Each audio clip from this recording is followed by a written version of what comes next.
60 రోజుల్లో మీతో ఇంగ్లీష్ అద్భుతంగా మాట్లాడిస్తాం. వెంటనే కాల్ చేసి జాయిన్ అవ్వండి. హలో నమస్తే, వెల్కమ్ టు సుమన్ టీవీ. ప్రస్తుతం మనతో పాటు సైకాలజిస్ట్ గాయత్రి ఉప్పాలపాటి గారు ఉన్నారు. వీరితో ఈరోజు కొన్ని విషయాలు మనం డిస్కస్ చేద్దాం. హలో అండి, నమస్తే. నమస్తే మ్యామ్, గర్ల్ మనకి స్టార్టింగ్ నుంచి ఉమెన్ అయ్యేంత వరకు కూడా from birth to like child అన్ని స్టేజెస్ క్రాస్ అవుతూ ఉంటుంది. అంటే డాటర్ ఫస్ట్, దెన్ మ్యారీడ్ అయిన తర్వాత wife, then again mother, then again grown up children's కి మదర్, అవన్నీ స్టేజెస్ వెళ్తూ ఉంటుంది కదా. సో ఈ జర్నీలో how much stress women is facing and what are the challenges, ఏం ఛాలెంజెస్ వీళ్ళు గో త్రూ అవుతూ ఉంటారు? యాక్చువల్లీ చాలా స్ట్రెస్ ఉంటుందండి. మనం అన్ఫార్చునేట్ గా స్ట్రెస్ ఉంటుంది అన్నది మనం రికగ్నైజ్ చేయం. ఇప్పుడు సింపుల్ ట్రాన్సిషన్ తీసుకుందాం.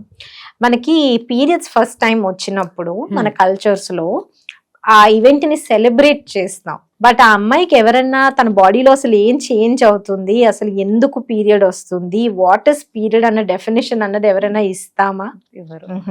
న్యాచురల్ గా అది అడాప్ట్ అయిపోవాలి, ఆ ఫంక్షన్ కి అడాప్ట్ అయిపోవాలి, ఆ 5-6 days పీరియడ్ కి అడాప్ట్ అయిపోవాలి అన్నదే తనకు అర్థం అవుతుంది. కానీ why is it celebrated? As first of all, it's a very discomfort period tanaki kada.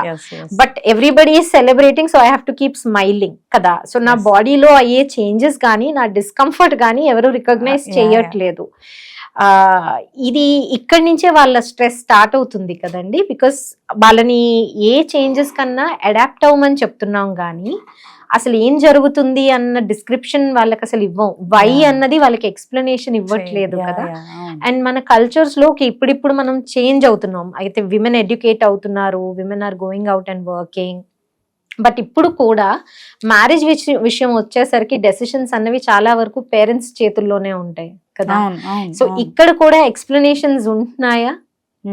Sudden గా అప్పుడు వరకు వదిలేసిన అమ్మాయిని సడన్ గా పెళ్లి టైంకి వచ్చేసరికి లావుగా ఉన్నావు, ఇలా అయితే ఎలాగా సన్నం అవ్వండి అంటాం. అప్పటి వరకు చదువుకోవాలి, చదువు ఉండాలి, చదువు లేకపోతే కష్టం అంటాం. ఇప్పుడు సడన్ గా అపియరెన్స్ మీద ఫోకస్ పెడుతున్నాం.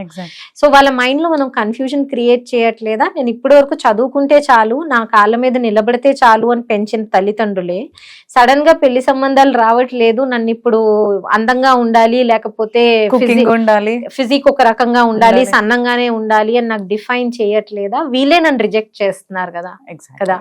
సో విమెన్ ఫస్ట్ ఫేస్ చేసే ఛాలెంజ్ ఏంటి అంటే రిజెక్షన్ అండి. Over a period of time ప్రతి రోల్ టు రోల్ మారుతున్నప్పుడు రిజెక్షన్ ఫేస్ చేస్తారు వాళ్ళు.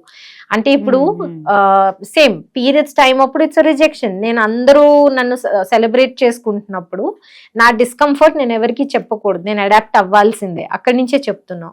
అప్పుడు వరకు చదువు, ఉద్యోగం ఇవన్నీ ఫోకస్ చేసిన వాళ్ళం, నువ్వు ఎంత చదువుకున్నా, నీకు ఎంత శాలరీ ఉన్నా డౌరీ అన్నది ఇవ్వాల్సిందే, లేదా యూనో ఈ ఫిజికల్ అపియరెన్స్ అన్నది ఇంపార్టెంటే అని సడన్ గా మ్యారేజ్ వచ్చే టైం చెప్తున్నాం. సో ఆ అమ్మాయిని తను రిజెక్ట్ చేసుకునేలాగా చేయట్లేదా? అంటే నాకు చదువు ఇంపార్టెంట్ కాదనమాట, అపియరెన్స్ ఇంపార్టెంట్. రేపు అపియరెన్స్ తర్వాత ఇంకేదో అంటాం. అక్కడికి వెళ్ళిన తర్వాత ఉద్యోగంతో పాటు ఇల్లు బ్యాలెన్స్ చేయాలి, నువ్వు ఉదయాన్నే లెగిసి అన్ని పనులు చేసేసుకొని నువ్వు ఆఫీస్కి వెళ్ళిపోవాలి. సో కొత్తది చెప్తున్నావు అక్కడ, అది చెయ్యకపోతే మళ్ళీ రిజెక్షన్. సో అనుక్షణం మనం విమెన్ కి you are not good enough అన్నదే చెప్తున్నావు అండి. నువ్వు ఉన్న ఎగ్జిస్టింగ్ ఫేజ్ లో యు ఆర్ నాట్ ఇనఫ్, నువ్వు ఇంకోటి ఏదో చేస్తేనే నువ్వు కంప్లీట్ అన్నది మనమే క్రియేట్ చేస్తున్నాం. సో అది రేస్ కాదా అండి వాళ్ళకి? So it's never ending running race. Actually నేను పరిగెడుతూనే ఉండాలి, అది ఎప్పుడు ఎండ్ అవుతుందో నాకు తెలియదు కదా. సో ఎగ్జాస్ట్ అవుతారండి ఖచ్చితంగా. అండ్ ఈ పరిగెట్టడంలో వాళ్ళకి ఏమవుతుంది అంటే రోల్ ట్రాన్సిషన్ లో వాళ్ళని వాళ్ళు కోల్పోతారు. లైక్ ఫర్ ఎగ్జాంపుల్ డాటర్ నుంచి ఉమెన్ అవుతున్నప్పుడు కొంత కోల్పోతారు, విమెన్ నుంచి కెరియర్ పరంగా కొంత అవుతున్నప్పుడు కొంత కోల్పోతారు. అనుక్షణం వాళ్ళకి తెలియకుండానే అడాప్ట్ అయిపోతారు. బికాస్ విమెన్ లో ఎక్కువ గిల్ట్ ఉంటుంది.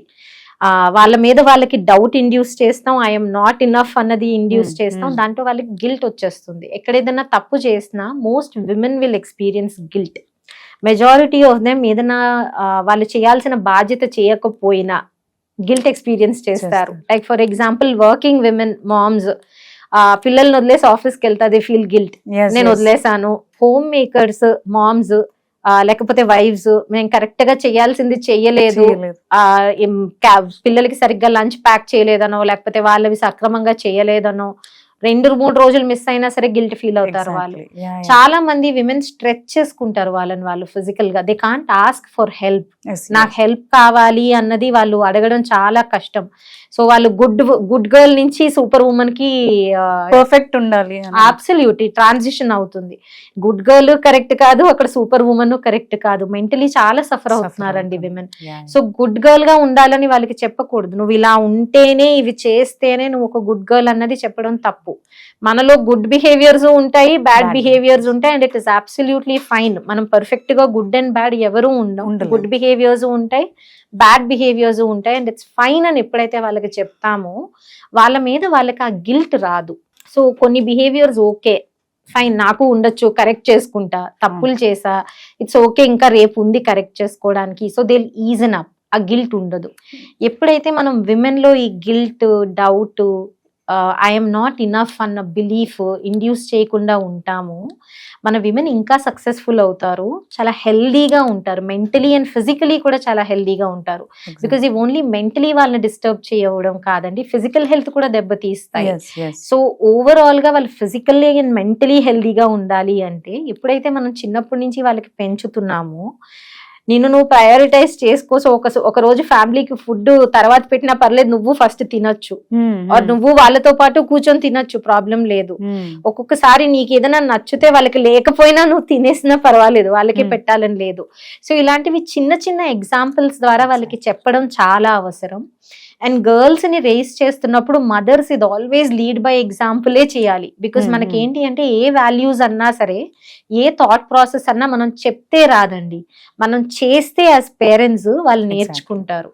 సో మీకు లైఫ్ లో మీకు ప్రాబ్లమ్స్ ఉన్నాయి, you stand up for your self, మీరు ఖచ్చితంగా మీకు ఏం కావాలి అన్నది చెప్తారు. సూపర్ ఉమెన్ అవ్వడానికి తల్లిగా మీరు ఫస్ట్ ట్రై చేయరు. నాకు ఓపిక లేదు, ఇవాళ నేను పడుకుంటున్నాను, లేకపోతే ఇవాళ నేను ఇంతే ఉండగలను, నాకు లేదు అనేది మీరు ఎప్పుడైతే నో చెప్తారో, మీ వెనకాతలున్న మీ ఆడపిల్ల నో చెప్పడం నేర్చుకుంటుంది. ఆడపిల్లని రేస్ చేస్తున్నప్పుడు ముఖ్యంగా mothers should be very very very strong. అప్పుడే వాళ్ళ వెనకాతల పాత్ వేసుకుంటూ ఈ అమ్మాయి నడుస్తుంది వాళ్ళ వెనకాతల. సో ఎస్, ఛాలెంజెస్ ఖచ్చితంగా ఉంటాయి. మనం రేస్ చేసే విధానం బట్టి ఈ ఛాలెంజెస్ ని ఎదుర్కోవచ్చు. వాళ్ళు ఎప్పుడైతే వాళ్ళని వాళ్ళు చూస్ చేసుకుంటారో, నో చెప్పడం స్టార్ట్ చేస్తారో, it's okay to be not okay అని చెప్పుకుంటారో, ఆ పర్ఫెక్షనిజం అన్నది తగ్గుతుంది, ఆ గిల్ట్, డౌట్ అన్నది తగ్గుతుంది, and they will be much better individuals. And opposite నుంచి కూడా ఇది రావాలి. అసలు యాక్చువల్లీ మీరు అన్నట్టు this is, if you are not perfect, this is not the perfect అని, and it's okay to be not okay అనేది ఆపోజిట్ నుంచి కూడా రావాలి. బట్ ఇక్కడ ఒక చిన్న పర్స్పెక్టివ్ చేంజ్ అవసరం అండి. అంటే చాలా సార్లు విమెన్ మ్యారేజ్ లోకి ఎంటర్ అయ్యేసరికి ఇది వాళ్ళలో గ్రిల్ చేయబడుతుంది, కండిషనింగ్ అంటాం మనం, సోషల్ కండిషనింగ్. సో వాళ్ళని పంపించేసరికి అక్కడ అంతా బాక్స్ ఫిట్ అయిపోయింది. దట్ నేను ఆ హెల్ప్ అడగకూడదు, అన్ని నేనే చేసుకోవాలి, నో చెప్తే అవతల వాళ్ళు ఎలా తీసుకుంటారో, ప్రాసెస్ చేసుకుంటారో లేదో, ఈ భయాలన్నీ పెట్టి పంపిస్తారు. కాబట్టి అక్కడ ఆల్రెడీ వాళ్ళకు ఒక మౌల్డ్ ఇచ్చేసాం. సో ఫస్ట్ విమెన్ యాక్చువల్లీ అది బ్రేక్ చేయడం వాళ్ళ చేతుల్లోనే ఉంటుంది. సో ఎప్పుడైతే బ్రేక్ చేయడం స్టార్ట్ చేస్తారో ఆటోమేటిక్ గా కాన్ఫిడెన్స్ వస్తుంది, అండ్ అవతల వాళ్ళు కూడా వింటారండి. మనం రిపీటెడ్ గా నో చెప్తున్నాం అనుకోండి, ఫస్ట్ టైం ఎక్కకపోవచ్చు, రెండోసారి ఎక్కకపోవచ్చు, 10ోసారి కన్నా వాళ్ళు కొంచెం అలర్ట్ అవుతారు. ఓకే, రిపీటెడ్ గా తిను నో చెప్తుంది అన్నది వాళ్ళకి రిజిస్టర్ అవుతుంది. సో విమెన్ ఫస్ట్ కన్సిస్టెంట్ గా వాళ్ళ కోసం వాళ్ళు నిలబడాలి. అండ్ వాళ్ళకి ఆ ఎన్వైరన్మెంట్ చిన్నప్పటి నుంచి మనకి నో చెప్పడం, అంటే పేరెంట్స్ గా మనకి నో చెప్పనిస్తే వాళ్ళు ఎవరికన్నా నో చెప్పరు. ఎగ్జాక్ట్లీ. అవును. Thank you. Thank you.